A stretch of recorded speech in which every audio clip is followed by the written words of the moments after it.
Bismillahirrahmanirrahim. Assalamu alaikum everyone. Hopefully you all will be fine.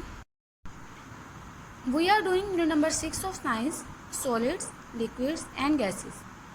And yesterday we have learned 3 states of matter, solids, liquids and gases. Today our lesson is on page number 62, changes of state. First of all, we will do reading. Heating and cooling can change a substance from one state to another. For example, if a liquid is heated, it can become a gas. If a solid is heated, it can become a liquid. Substances change state when they melt, boil, condense or freeze. Changes of state mean matter can change from one form to another form. As we know, substances on earth exist in one of 4 forms, but mostly they exist in one of 3: solids, liquids or gases. Matter exists in 3 states: solid, liquid or gases, and one form of matter can change into another form. And substances change when they are melt, boil, condense or freeze. Means melting से, boiling से, condensation से और freezing से इनकी state एक form से दूसरी form में चेंज हो जाती है. For example, if a liquid is heated it can become a gas. Liquid को अगर हीट किया जाए तो वो गैस में कन्वर्ट होगा.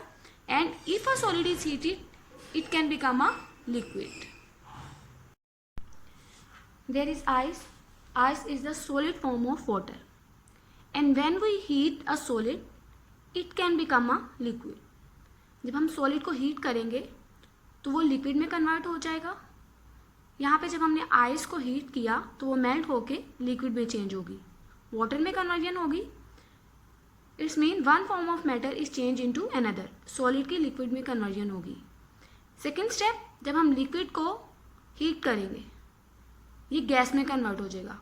When we heat a liquid it can become a gas. During heating evaporation process take place. Liquid को जब हीट किया, एवेपोरेशन हुई, मीन्स वाटर वेपर्स बने. इस तरह लिक्विड जो है वो वेपर्स में कन्वर्ट हो गया. 2 स्टेट जो है वो चेंज हुई है, सॉलिड लिक्विड में और लिक्विड गैस में. और ये जितना भी प्रोसेस है ये रिवर्सिबल प्रोसेस है. मीन्स जो सॉलिड लिक्विड में चेंज हुआ है और जो लिक्विड गैस में चेंज हुआ है वो वापस गैस से लिक्विड और लिक्विड से सॉलिड में चेंज हो सकता है. It is a reversible process. During reversible process, condensation process takes place. What is condensation? Condensation is the change of water from its gaseous form or water vapor forms into liquid water. जब gas और water vapours दोबारा liquid में change हो जाएं इसको हम condensation कहते हैं. And when condensation occurs? Condensation generally occurs in the atmosphere when warm air rises, cools and loses its capacity to hold water vapor. As a result, excess water vapor condenses to form cloud droplets. Condensation का process तब होता है जब गर्म हवा ऊपर की तरफ उठती है, वो ठंडी होती है and then it loses it capacity to hold water vapours. Means उसकी कैपेसिटी खत्म हो जाती है कि वो वाटर वेपर्स को होल्ड करके रखे. Then these water vapours come in the form of rain and change into liquid. ये वाटर वेपर्स दोबारा लिक्विड स्टेट में कन्वर्ट हो जाते हैं during condensation process. And when we freeze a liquid it change into solid. First state में solid की liquid में conversion हुई थी by melting. Then liquid change into gas by evaporation. And then reversible process take place. Gas change into liquid form by condensation and then liquid change into again solid form by freezing. Now on next page, the particles in a substance remain the same whatever the state. The difference is that the space between the particles is not the same. It means particles that are present in any matter state they remain same. For example, water particles remain same whether they are in solid form like in ice, in liquid form like water, and in gas form, for example in water vapors form. It means particles in any substance remains the same whatever the state, particle जो है same होते हैं, वो matter के किसी state में भी हो, चाहे वो सॉलिड फॉर्म में हो, लिक्विड फॉर्म में हो या गैस फॉर्म में हो. There are some materials, diamond, ब्रूस, क्लाउड्स एंड नियॉन गैस. इनके पार्टिकल्स की अरेंजमेंट को शो करवाया गया है. You can see neon gas में पार्टिकल जो है वो एक दूसरे से बहुत ज़्यादा दूर है, क्योंकि गैस के जो पार्टिकल्स होते हैं वो एक दूसरे से बहुत ज़्यादा डिस्टेंस पे होते हैं, जबकि लिक्विड के पार्टिकल्स हैं वो गैस के निस्बत उनमें स्पेसिस जो है वो कम होती हैं, इनके पार्टिकल्स एक दूसरे के करीब होते हैं. Now environment watch. Aerosol sprays.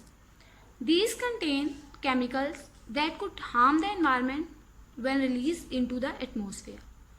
Avoid their use if possible. Aerosol sprays contain dangerous chemicals, and if they are released into the atmosphere, they can be very harmful. So we should be avoid these sprays. Next, oil. Oil, fat and grease do not dissolve in water. They can block drains. They form a film on water and can harm wildlife and plants.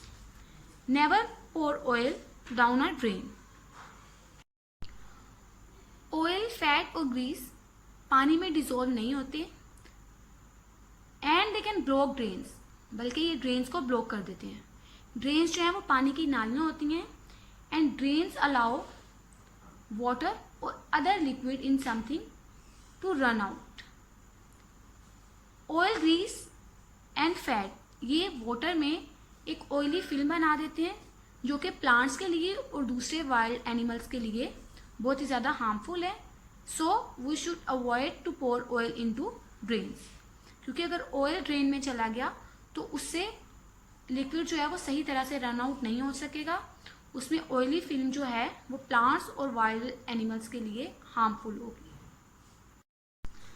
Now physical and chemical changes. When candles melt और water boils, both change from one state to another. No new substances are formed. This is a physical change. Physical changes only change the appearance of a substance, not its chemical composition. Means physical changes are about the physical state of matter. It means physical changes जो हैं वो किसी भी substance की सिर्फ physical appearance में changing करती हैं and not in chemical composition. During physical changes no new substance form. इन चेंजिंग में कोई भी न्यू सब्सटेंस नहीं बनता, सिर्फ उनकी फिजिकल स्टेट जो है वो थोड़ी सी चेंज हो जाती है.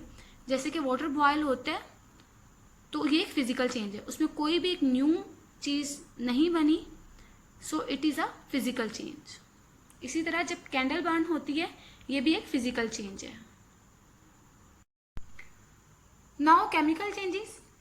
When wood and paper burn, ash, a new substance is formed, we say a chemical change has taken place. What are chemical changes? When there is a change in the composition of a substance into a new substance, it is called chemical change. And chemical changes take place when there is a chemical reaction between two reactants. Chemical changes तब होती हैं जब किसी भी दो चीज़ों के दरमियान कोई रिएक्शन हो और किसी भी सब्सटेंस की कंपोजिशन में चेंज आ जाए, और during chemical changes a new substance is form. Physical changes में कोई भी न्यू सब्सटेंस नहीं बनता, जबकि केमिकल चेंजेस में एक न्यू सब्सटेंस फॉर्म होता है. For example, when wood and paper burn, ash is a new substance. जब लकड़ी या फिर पेपर को हम लोग जलाते हैं तो उससे एक नया सब्सटेंस बनता है जिसे हम ऐश कहते हैं.